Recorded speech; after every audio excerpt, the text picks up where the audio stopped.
Halo teman-teman, jadi di video kali ini aku bakalan bahas-bahas tentang sistem perkuliahan di Australia.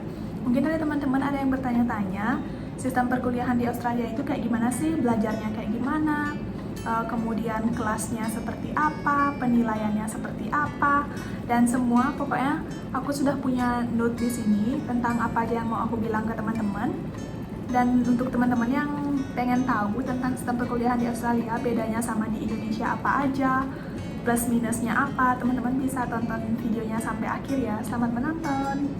Oke, jadi videonya bakal dimulai dari berapa mata pelajaran sih yang diambil dalam satu semester. Jadi semua yang aku bahas di video kali ini itu berdasarkan pengalaman aku selama di Australia yang sekarang kurang lebih sudah 1,5 tahun, dan sebagai contoh aku ambil universitas aku di University of Wollongong. Yang pertama, aku bakalan lihat dari berapa subjek atau berapa mata kuliah sih yang diambil selama satu semester. Jadi normalnya dalam satu semester itu kita mengambil 4 mata kuliah. Biasanya di tahun pertama kita masih belum begitu mengerti tentang sistem kampus, makanya kayak universitas tuh ngasih kita kayak arahan di tahun pertama itu ambil mata kuliah apa aja. Nah, mulai masuk ke tahun kedua mulai berbeda, jadi ada 2 mata kuliah wajib dan 2 mata kuliah pilihan. Jadi di tahun pertama kita masih belum memilih jurusan. Kita bisa tahun pertama kita udah bisa milih kayak kita mau masuk fakultas apa, mau masuk fakultas bisnis kah, atau teknik, atau IT. Jadi di tahun pertama belum ke penjurusan, belum masuk ke major. Jadi orang-orang yang masuk ke fakultas bisnis pada umumnya di tahun pertama semua mata kuliahnya yang diambil akan sama, begitu juga dengan di fakultas lain. Nah, masuk ke tahun kedua kita mulai bisa memilih, kita mau milih jurusan apa yang lebih spesifik. Misalnya aku di fakultas bisnis, aku milih jurusan finance dengan minor di akuntansi misalnya.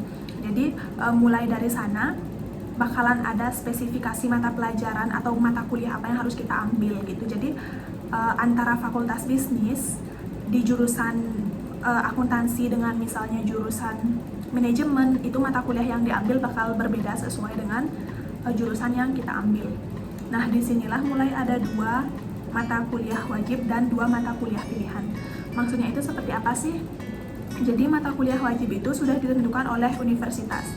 Jadi masih ada 2 slot yang kita bisa pilih dari mata kuliah yang disediakan di kampus. 2 slot ini bisa kita bebas pilih asalkan itu masih sejalan dengan jurusan kita. Jadi intinya dalam satu semester kita harus mengambil total 4 mata kuliah. Mungkin kalau dibandingkan sama Indonesia terdengar sedikit ya, cuman 4 gitu. Karena setahu aku di Indonesia itu mungkin lebih banyak dari 4, tapi aku nggak tahu tepatnya berapa. Tapi percaya 4 itu udah bener-bener wow. Oke, terus lanjut ke yang kedua. Jadi yang kedua itu belajarnya gimana sih? Oke, jadi sistem pembelajarannya itu dibagi menjadi 2 section gitu, kayak yang pertama itu ada namanya lecture dan yang kedua ada namanya tutorial. Jadi bedanya lecture sama tutorial itu apa sih? Jadi lecture itu adalah salah satu kelas di mana si dosen itu menjelaskan materi pembelajaran secara umum. Jadi lecture itu kelasnya gede banget, berapapun orang yang daftar di mata pelajaran itu atau ngambil mata pelajaran itu, misalnya ada 500 orang atau ada 600 orang, jadi satu kelas lecture itu akan terdiri dari 600 orang dalam satu kelas. Nah, terus yang kedua itu tutorial. Jadi tutorial itu adalah kelas yang lebih kecil dari lecture, dimana misalnya dalam satu lecture ada 500 orang. Jadi di tutorial itu dalam mata pelajaran itu di tutorialnya akan dibagi-bagi gitu. Jadi dari 500 orang itu akan dibagi menjadi beberapa kelompok. Satu kelompok biasanya maksimal terdiri dari 20 sampai 25 orang. Tujuannya maksudnya di tutorial ini agar dosennya itu bisa lebih memberi perhatian kepada mahasiswanya untuk ngejelasin materi gitu. Dan di tutorial ini juga biasanya kita tuh ngebahas tentang pertanyaan-pertanyaan atau soal-soal yang lebih spesifik, bukan di lecture. Jadi kita bisa dapat perhatian yang lebih baik dari dosennya atau dari tutornya di kelas tutorial ini dibandingkan dengan lecture.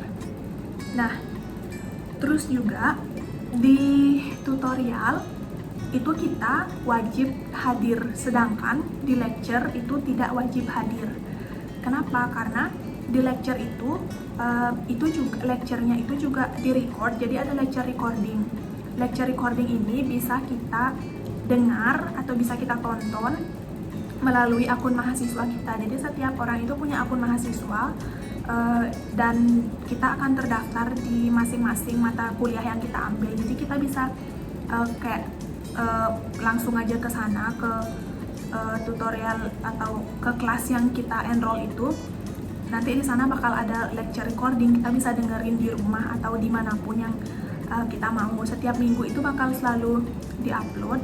Dan kalau misalnya kita mau datang ke kelas lecture di kampus masih bisa dan bahkan disarankan untuk datang. Tapi kalau misalnya kita nggak bisa, nggak apa-apa, masih bisa didengerin di rumah atau ditonton di rumah. Jadi recordingnya itu sama persis dengan apa yang dijelaskan oleh si dosen di kelas secara live untuk mahasiswa yang pengen datang ke kelas lecture itu. Nah, terus untuk tutorial itu kita wajib datang karena di tutorial itu biasanya ada kayak penilaian-penilaian seperti partisipasi, habis itu gimana sih kayak dosen itu atau tutor itu biasanya juga kayak ngelihat kemampuan kita tuh kayak gimana, kita nanya banyak hal di tutorial. Oke, selanjutnya aku ada contekan by the way. Selanjutnya, jadi di sini itu kita bisa pilih jadwal sendiri. Maksudnya gimana? Jadi di dua spesifikasi kelas tadi, lecture dan tutorial. Jadi di lecture kita nggak bisa milih jadwal sendiri karena lecture itu sudah ditentukan oleh kampus atau masing-masing dosen hari apa dan jam berapa lecture itu bakalan ada gitu. Jadi karena itu biasanya ditentukan oleh kampus karena biar nggak benturan. Di tutorial kita boleh pilih jadwal kita sendiri, kita mau ambil hari apa, jam berapa, itu terserah kita.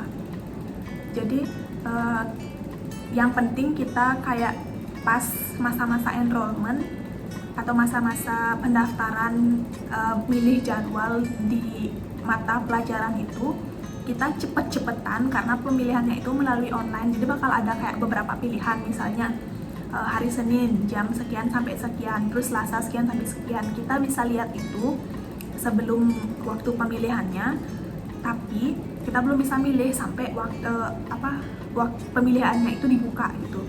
Jadi kita bisa pilih kayak buat skema dulu, kita mau hari apa aja dari semua mata kuliah yang kita ambil. Kita bisa pilih skema dulu, dan pas itu dibuka kita harus cepet-cepetan karena kadang kita nggak dapat sesuai dengan yang kita pilih karena kita telat gitu. Kayak itu tuh udah 5 detik aja udah full kelasnya karena orang-orang bener-bener nunggu dan bener-bener pengen dapat kelas yang dia pengenin gitu. Jadi kalau kita nggak dapat kelas yang kita pengen, mungkin aja kita dapat kelas yang kayak misalnya banyak orang yang nggak mau kelas, misalnya hari Jumat malam gitu kan, nanggung ya udah mau weekend tapi masih ada kelas jadi males gitu. Jadi intinya harus cepet-cepetan dimilih jadwal tutorial. Di masing-masing mata kuliah itu kita ada yang namanya subjek outline. Jadi dari pas awal kita enroll atau daftar di mata kuliah itu, kita bakalan dapet yang namanya subjek outline. Subjek outline itu apa sih? Jadi subjek outline itu adalah dokumen yang dibuat oleh dosen atau si subjek koordinatornya itu, yang berisi tentang rekapan apa-apa aja yang akan kita pelajarin selama 1 semester. Jadi di sana tuh udah ada kayak tugasnya bakalan apa aja, sistem penilaiannya kayak gimana, berapa persen yang harus kita penuhi. Terus karena di sini sistem pembelajaran di Australia satu semester itu kan ada 13 minggu 13 minggu kuliah gitu. Jadi kurang lebih 4 bulanan. Kita ada 13 minggu, sistemnya di sini itu per minggu. Jadi di week 1 kita bakalan belajar materi apa, terus dari buku mana, chapter berapa. Di sana tuh udah ada semua deskripsinya dari minggu 1 sampai minggu 13.